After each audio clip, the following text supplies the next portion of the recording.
What? Have you ever wondered why your images look like this when in magazines the same scenes look like that? Or maybe you took a self-portrait and your result didn't quite match your expectations. In this very last lesson of my photography beginners course, I will literally enlighten you.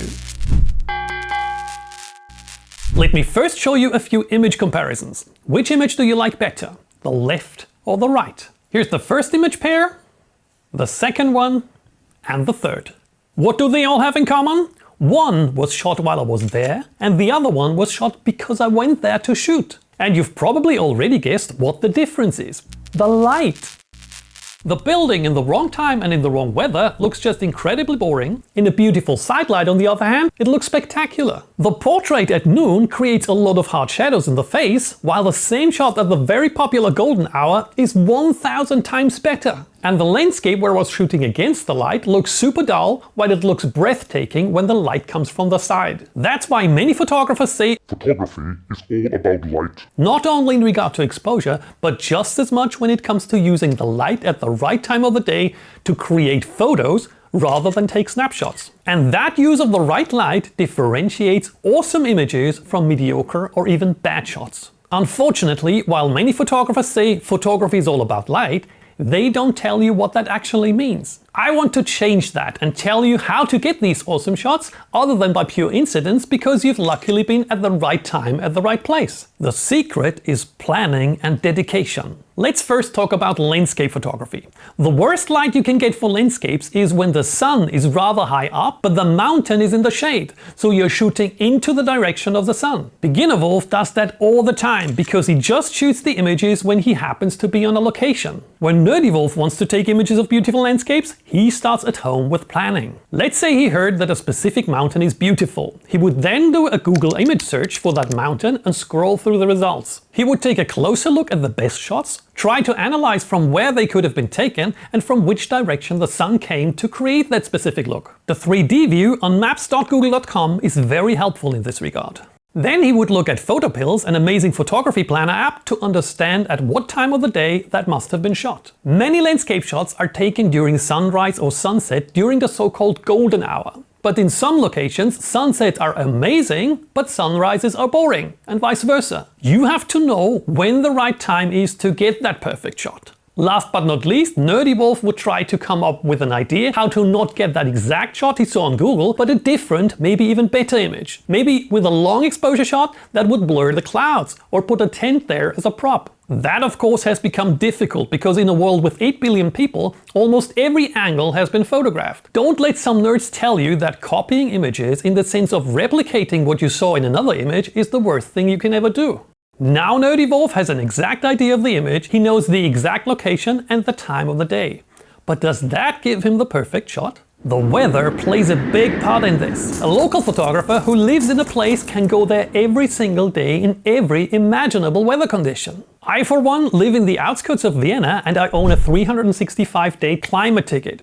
It takes me 20 minutes to get to the most spectacular locations and I can go there whenever I want, without even paying separately for it. So despite me not being the best photographer in the world, it's hard to beat me in regard to Vienna photos if you just come here for a vacation.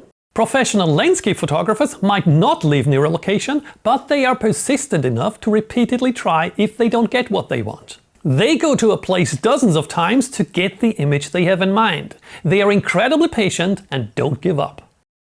So logically, Beginner Wolf's shot of the very same area doesn't look all that great compared to Nerdy Wolf's shot. He just doesn't have the time or budget to go to a location 10 times just to get one single shot. He also didn't plan because he knew on a family vacation, getting to a location at the perfect time might not be an option. But we can't blame him for that. We just need to keep in mind that professional photographers and beginners don't have a level playground in this regard. Maybe have a look in your area where you are the local photographer and you can go to a location every day whenever you feel the weather is perfect. That could for example be the flowers in your garden or on your terrace when you photograph macros of insects. Or why not get creative with a puddle after the rain? Or what about shots of trains with motion blur?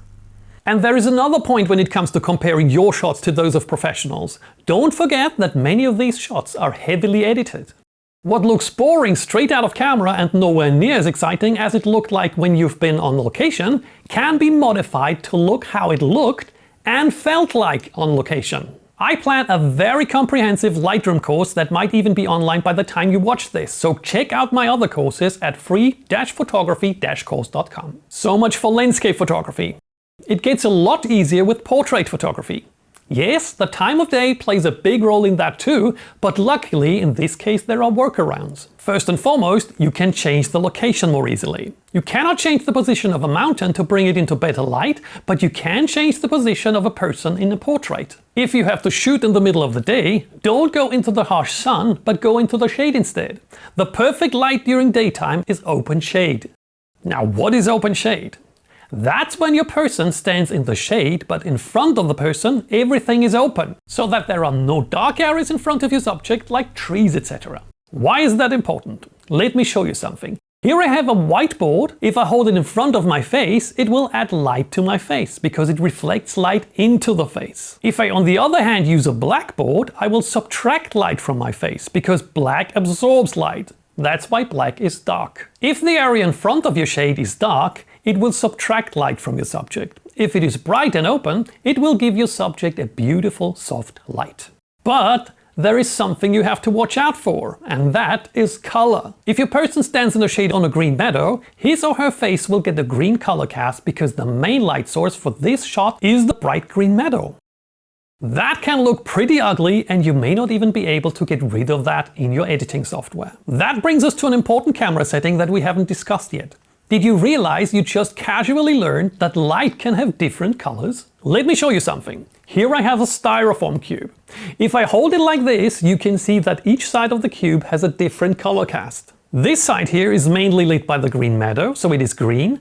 This side here is mainly lit by the blue sky, so it has a blue cast. Usually when we walk around we don't realize that, because our brain levels all those different colors and gives us a rather well-balanced impression of the scene. Our cameras can't do that. They show us the real world. What does that mean for our pictures? For example, early morning, the sun is very orange or yellow.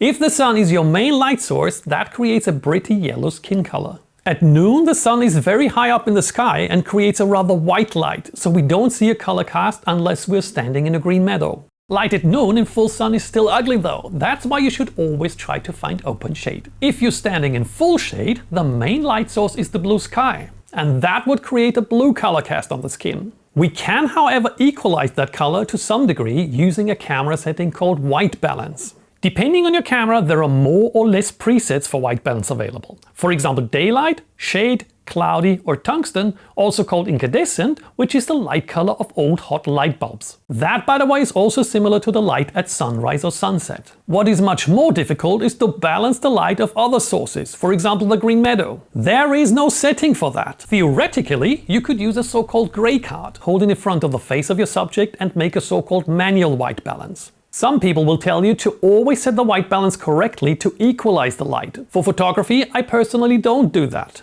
I feel equalizing the light very often destroys the mood of a shot. A photo of a family under a Christmas tree has to be somewhat yellow. So does a photo at sunrise. Sometimes you also get mixed lighting. Have a look at this example of a young hawk. Let me just slow down the clip to see the effect better. Look at the white part on the inside of his wings. It constantly changes color because in the shade, the main light source changes depending on the position of his wings between dry brown grass and the blue sky. This is why for the vast majority of my images I either set my white balance to daylight or use auto white balance. What? Yes, most of the time that will give you a really good white balance, but I also bring every single one of my images into Lightroom. I have my camera set to shoot so-called RAW files, which basically means that you can set the white balance later in post. So whenever you can, try to make sure that your main light source is as neutral in color as possible. That obviously is not always the case, and that's one of the reasons why many wedding photographers cheat and make their images black and white. And that again brings us to planning. If you can plan an outdoor portrait, and if you can go location scouting to find the perfect spot or find the perfect time of day, do it. You have a choice when it comes to lighting, and you can do that by planning. Another workaround would be the use of flash. That makes things much easier on the one hand because it makes you less dependent on the light source on location, but on the other hand it makes things more complicated because you have to carry stuff around, you need to make sure that it doesn't fall over in the high winds, and you need to know how to correctly use it. But as a starter, let me just quickly discuss a few basic principles of flash. I will only use one single flash in a dark outdoor environment, as this best shows the light characteristics of flash because there is no light bouncing off walls, etc. I have used myself as a model and shot right in front of our house. Not because I'm so fond of myself or particularly lazy, but rather to show you that there are no excuses to not practice photography. You can easily use yourself. I often do that when I'm experimenting with flash, even when I'm in my pajama. What is important to understand in regard how flashlight looks on your subject is first and foremost the size of the flash, or better said, the size of the light shaper. A small bare bulb flash will create very hard shadows, while a big softbox will create very soft shadows. So a bigger light source creates softer light. But that also depends on the distance between your light source and the subject. You surely understand that the sun is a very big light source. But since it is so far away, it appears as a very small light source instead, and that again creates hard shadows. So if I take this softbox and step further back, you see that it gets smaller and smaller, hence creating harder and harder shadows. That is particularly important when you can't place the light source close to your subject for whatever reason. So the second thing you learned about flash is, the further away the light source, the harder the flash. And when we talk about distances, there is another important fact about flash photography that you need to understand. The further away you place your flash, the weaker is the light output on your subject. Now that might sound logical, because if you're standing on a mountain and use a flashlight, it doesn't reach the next mountain over there. But how big that so-called light fall-off actually is pretty surprising to most people. If you double the distance, you'll only have 1/4 of the light left.